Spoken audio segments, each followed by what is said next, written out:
नमस्कार। आइए एक ऐसी दुनिया में कदम रखते हैं जहां राजनीति सिर्फ भाषणबाजी नहीं बल्कि सटीक तथ्यों और जमीनी हकीकत से चलती है। इस निष्पक्ष विश्लेषण में हम प्रोजेक्ट ब्रह्मास्त्र नाम के एक बेहद गोपनीय पॉलिटिकल इंटेलिजेंस डोजियर की चीर-फाड़ करेंगे। हम समझेंगे कि कैसे आधुनिक चुनावों का विश्लेषण किया जाता है और अगले चुनाव की रणनीति बिल्कुल एक साइंटिफिक तरीके से बनाई जाती है। तो चलिए सीधे मुद्दे पर आते हैं और देखते हैं कि पर्दे के पीछे आखिर क्या चल रहा है। इस पूरे विश्लेषण का मूल सवाल ये है कि आखिर डेटा इंजीनियरिंग किसी चुनावी हार का इतना सटीक नक्शा कैसे तैयार करती है और उस हार के बाद कई सालों तक चलने वाली एक पॉलिटिकल इंसर्जेंसी का ब्लूप्रिंट कैसे बनाती है।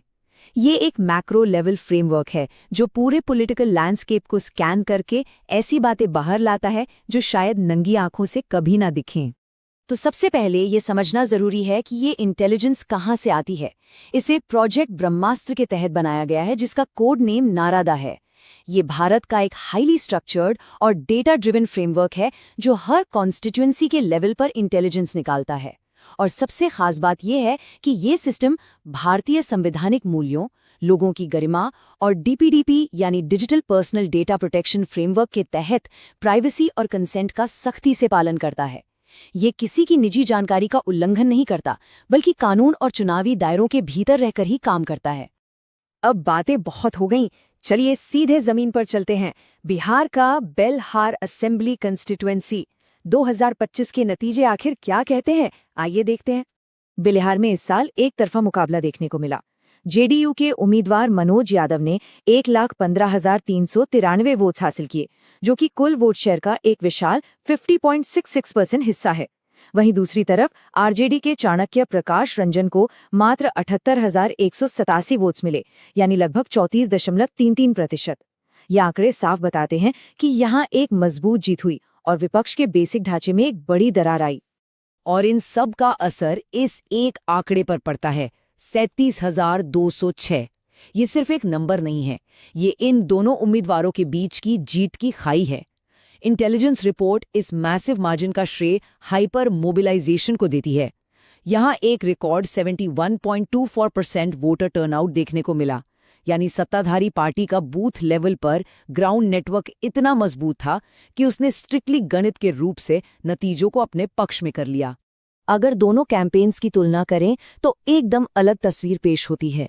रिपोर्ट बहुत ही निष्पक्ष ढंग से बताती है कि जेडीयू ने अपने जमीन से जुड़े वेलफेयर पेट्रनेज और हर पन्ने पर एक कार्यकर्ता यानी पन्ना प्रमुख के नेटवर्क का कुशल उपयोग किया। इसके विपरीत विपक्ष ने लंदन स्कूल ऑफ इकोनॉमिक्स से पढ़े हुए एक एलीट परिवारवादी उम्मीदवार को मैदान में उतारा। एक फॉरेन एजुकेटेड चेहरे को अचानक से रूरल सीट पर थोपने की वजह से ग्राउंड लेवल के कार्यकर्ताओं में भारी असंतोष और बगावत पैदा हो गई। जमीन से जुड़ी आबादी इस एलीट नेतृत्व से खुद को बिल्कुल जोड़ नहीं पाई। अब जरा यहाँ के सामाजिक ताने बाने और गणित को समझते हैं, क्योंकि पुराने पॉलिटिकल फॉर्मूले यहाँ आकर बुरी तरह से फेल हो गए। बिहार का जातीय आंकड़ा एक अलग ही कहानी बताता है। यादव 26% है, SC/ST 16.6%, राजपूत 4%। लेकिन सबसे ध्यान देने वाली बात है यहाँ की मुस्लिम आबादी, जो सिर्फ 1.88% है। ये एक आखिरी फिगर पूरे चुनावी गणित को बदल के रख देता है। इस छोटी सी आबादी का मतलब ये है कि बेलहार ब्लॉक में पुराना MY यानी मुस्लिम यादव फॉर्मूला पूरी तरह बेअसर हो जाता है। रिपोर्ट का ये निष्कर्ष है कि बिना किसी मजबूत माइनॉरिटी बफर के सिर्फ बढ़ती हुई यादव आबादी के भरोसे चुनाव जीतने की उम्मीद करना मैथमेटिकल रूप से एक डेड एंड है। ये एक ऐसी कागज की नैया है जो तूफान में पार नहीं लग सकती। लेकिन देखिए, राजनीति सिर्फ जाति पर नहीं चलती। असली मुद्दे लोगों के दुख दर्द हैं, कृषि और जिंदा रहने की कड़वी सच्चाइयाँ। बांका जिले में आम वोटर के सामने एक बेहद बड़ा संकट खड़ा है। 46% बच्चों में स्टंटिंग यानी कद छोटा रह जाना एक आम बात है। लगभग 66% महिलाओं में एनीमिया देखी गई है और साक्षरता दर मात्र 38% के आसपास है। ये सिर्फ डेटा पॉइंट्स नहीं हैं, ये एक भयानक पब्लिक हेल्थ और शिक्षा की क्राइसिस को दर्शाते हैं जिसमें वहाँ की जनता हर रोज जी रही है। और इसके साथ ही जमीन पर इंफ्रास्ट्रक्चर और पर्यावरण की बेहद गंभीर विफलताएं हैं। बेलहरनी और बरुआ नदियां सूख रही हैं। नदी के किनारों पर अनरेगुलेटेड सैंड माइनिंग चल रही है, जिसने वाटर टेबल को बर्बाद कर दिया है। रोजगार ना होने के कारण युवाओं का भारी मात्रा में पलायन हो रहा है और किसान कर्ज के एक ऐसे जाल में फंसे हैं जहां से निकलना नामुमकिन सा लगता है। रिपोर्ट इन मुद्दों को ऐसी समस्याएं मानती है जिनका विपक्ष ने अभी तक ठीक से इस्तेमाल नहीं किया। तो अब सवाल है, आगे क्या? यहां से शुरू होता है 2030 के लिए एक मल्टी ईयर कमबैक रणनीति का ब्लूप्रिंट। अगले चुनावी साइकिल का यह प्लान एक बेहद सर्जिकल प्रोसेस है।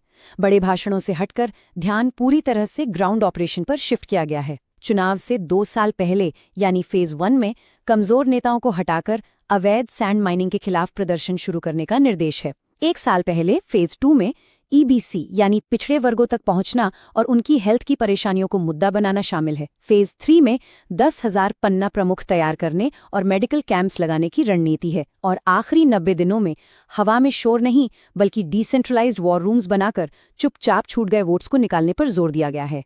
साथ ही हाई कमांड के लिए कुछ सख्त निर्देश दिए गए हैं। सबसे पहला, वंशवाद या किसी भी एलीट कैंडिडेट को बाहर से लाकर थोपने पर पूरी रोक। उम्मीदवार ऐसा होना चाहिए जो जमीन की धूल से जुड़ा हो, जो जनता के लिए लाठी खा सके और संघर्ष कर सके। इसके अलावा ईबीसी वोटर्स को अग्रेसिवली टारगेट करना और पलायन कर गए मजदूरों की एक रजिस्ट्री बनाना लोगों का विश्वास दोबारा जीतने के मूल मंत्र बताए गए हैं। और अब बात करते हैं उस खामोश युद्ध की जो डिजिटल मैदान पर और लोगों के स्मार्टफोन्स में लड़ा जाएगा। ये रणनीति बेहद लोकलाइज्ड है। पारंपरिक मीडिया को भूल जाइए। गांव के लोगों के क्लोज्ड स्मार्टफोन नेटवर्क में घुसने का ब्लूप्रिंट कुछ इस तरह है। पहला कदम, 300 छोटे व्हाट्सएप पॉड्स बनाना, जिसमें हर ग्रुप में 250 लोग से ज्यादा ना हो, ताकि बात सीधी और गहरी हो। दूसरा निर्देश, शुद्ध किताबी हिंदी का उपयोग बिल्कुल बंद, सिर्फ और सिर्फ लोकल अंगिका भाषा का उपयोग।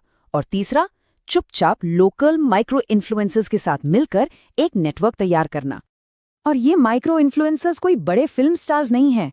ये आपके गांव में शादी का वीडियो बनाने वाले, स्थानीय लोक गायक या गांव के क्रिकेट टूर्नामेंट आयोजित करने वाले लड़के हैं। इनके आम नॉन पॉलिटिकल वीडियोस के बीच में बहुत ही सटल तरीके से जनता की परेशानियों का मैसेज डाला जाएगा। लोगों को लगेगा ही नहीं कि वो कोई पॉलिटिकल विज्ञापन देख रहे हैं और बात सीधे उनके दिलों तक पहुंच जाएगी। इन सभी तकनीकों के बाद इस पूरी रिपोर्ट का जो सबसे दमदार निष्कर्ष है वो इस छोटी सी कोट में छिपा है। Authenticity can not be manufactured, यानी सच्चाई और असलियत को कभी भी बनावटी तरीके से पैदा नहीं किया जा सकता। एक तकनीकी सिस्टम आपको रास्ता जरूर दिखा सकता है, पर आखिर में जमीन पर खड़े कार्यकर्ताओं और नेताओं की विश्वसनीयता ही जनता को खींचती है। यहाँ हमें ये दोबारा याद रखना जरूरी है कि इन सभी रणनीतियों का इस्तेमाल हमेशा संवैधानिक मूल्यों, एक जिम्मेदार पब्लिक स्पीच और डीबीडीपी प्राइवेसी फ्रेमवर्क के दायरे में रहकर ही होना चाहिए। नागरिक की गरिमा हर हाल में बरकरार रहनी चाहिए। तो इस विश्लेषण के आखिर में एक चुभने वाला प्रश्न उठता है।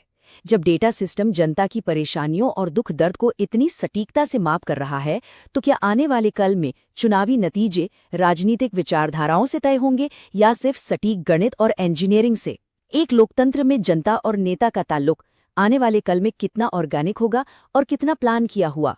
ये एक ऐसी बात है जिस पर हम सभी को गौर करना चाहिए। अगर आप एक पीपल सेंट्रिक लीडर बनना चाहते हैं और अपनी कॉन्स्टिट्यूएंसी का उत्थान करना चाहते हैं, तो blueprintstrategies.ai से mgr@blueprintstrategies.ai पर संपर्क करें या 0800 420 4160 पर कॉल करें। Purpose beyond politics.